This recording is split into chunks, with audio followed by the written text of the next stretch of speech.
Hey guys, ಎಲ್ಲರೂ ಹೇಗಿದ್ದೀರಾ? ಎಲ್ಲರೂ ಚೆನ್ನಾಗಿದ್ದೀರಾ?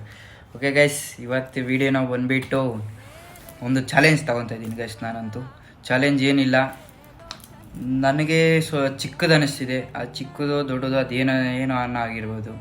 ಇವತ್ತು ಮಾತ್ರ ಇವತ್ತಿಂದ ಟಾರ್ಗೆಟ್ ನಾನು ಒಂದು ಇಟ್ಕೊಂಡಿದ್ದೀನಿ ಗೈಸ್. ಆ ಟಾರ್ಗೆಟ್ ರೀಚ್ ಆಗಬೇಕಂದ್ರೆ ನಿಮ್ಮ ಸಪೋರ್ಟ್ ಬೇಕು, ನಿಮ್ಮ ಆಶೀರ್ವಾದ ಬೇಕು ಗೈಸ್. ಅಷ್ಟೇ, ಏನಿಲ್ಲ, ಟಾರ್ಗೆಟ್ ಏನಿಲ್ಲ ಗೈಸ್. 1 ಇಯರಲ್ಲಿ ನನ್ನ ಚಾನಲಲ್ಲಿ 5K ಸಬ್ಸ್ಕ್ರೈಬರ್ಸ್ ಮಾಡಬೇಕು ಅಂತ ಚಾಲೆಂಜ್ ಆಗ್ತಾಯಿದ್ದೇನೆ ಎಲ್ಲರ ಹತ್ರನೂ.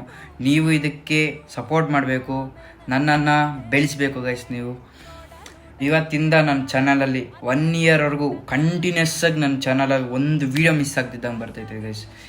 ಕಂಟಿನ್ಯೂಸ್ ಆಗಿ ಬರುತ್ತೆ ಗೈಸ್. ಇಷ್ಟು ದಿನ ನಾನು ಏನು ಮಾಡ್ತಿದ್ದೆ ಅಂದರೆ 1 ಮಂತ್ಸ್ಗೋ 2 ಮಂತ್ಸ್ಗೋ 3 ಮಂತ್ಸ್ಗೋ ಒಂದೊಂದು ವೀಡಿಯೋ ಅಪ್ಲೋಡ್ ಮಾಡ್ತಿದ್ದೆ. ಇವತ್ತಿಂದ ಆ ಥರ ಏನಿಲ್ಲ. ಒಂದು ಲಾಂಗ್ ವೀಡಿಯೋನ ಆಗಿರ್ಬೋದು, ಇಲ್ಲ ಶಾರ್ಟ್ ವೀಡಿಯೋನ, ಅದೇನೇ ಕಂಟೆಂಟ್ ಆಗಿರ್ಬೋದು, ಇಲ್ಲ ಕಂಟೆಂಟ್ ಸಿಗಿಲ್ಲ ಅಂದ್ರೆ ಅದೇನೇ ಕಂಟೆಂಟ್ ನಾನು ಹುಡುಕಿ ನಿಮಗೆ ನಾನೊಬ್ಬನಿದ್ದೀನಿ ಅಂತ ಇಡೀ ನಮ್ಮ ಕರ್ನಾಟಕಕ್ಕೆ ಗೊತ್ತಾಗಬೇಕಂತ ನಿಮ್ಮ ಆಶೀರ್ವಾದದಿಂದ ನಾನು ಮೇಲೆ ಬೆಳಿಬೇಕು ಗೈಸ್. ಇದೇ ನನ್ನ ಟಾರ್ಗೆಟ್ ಇಟ್ಟಿದ್ದೀನಿ. 1 ಇಯರಲ್ಲಿ ನಾನು 5K ಸಬ್ಸ್ಕ್ರೈಬರ್ಸ್ ಮಾಡಬೇಕು ಅಂತ ಫಿಕ್ಸ್ ಆಗೋಗಿದ್ದೀನಿ ಗೈಸ್. ಇದಕ್ಕೇನಿಲ್ಲ, ನೀವೇನು ಮಾಡಬೇಕಾಗಿರೋ ಅವಶ್ಯಕತೆ ಇಲ್ಲ. ಜಸ್ಟ್ ನೋಡಿರೋರೆಲ್ಲ ಒಂದು ಸಬ್ಸ್ಕ್ರೈಬ್ ಮಾಡಿಬಿಡಿ ಸಾಕು.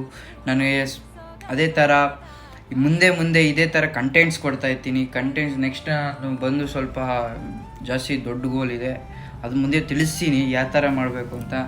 ಈ 1 ಇಯರ್ ಒಳಗಡೆ 5K ಸಬ್ಸ್ಕ್ರೈಬರ್ಸ್ ಚಾಲೆಂಜ್ ಕೊಡ್ತಾಯಿದ್ದೀನಿ ಗೈಸ್. ಇದಕ್ಕೆ ಕಂಪ್ಲೀಟ್ ಮಾಡಬೇಕಾಗಿರೋದು ನೀವೇ. ನಿಮ್ಮ ಜೊತೆ ನಾನು ಬರ್ತಿದ್ದೀನಿ. ಇವತ್ತಿಂದ ಡೈಲಿ ಒಂದೊಂದು ವೀಡಿಯೋ ಜೊತೆ ನಿಮ್ಗೆ ಸಿಗೋಣ. ಓಕೆ ಗೈಸ್, ನಾಳೆಯಿಂದ ವೀಡಿಯೋಸ್ನ ಸ್ಟಾರ್ಟ್ ಮಾಡೋಣ. ನಾಳೆ ಬಂದು ಡೇ 1, ನಾಳೆಯಿಂದ ವೀಡಿಯೋ ಸ್ಟಾರ್ಟ್ ಮಾಡ್ತೀನಿ ಗೈಸ್. ಓಕೆ ಗೈಸ್, ಬಾಯ್.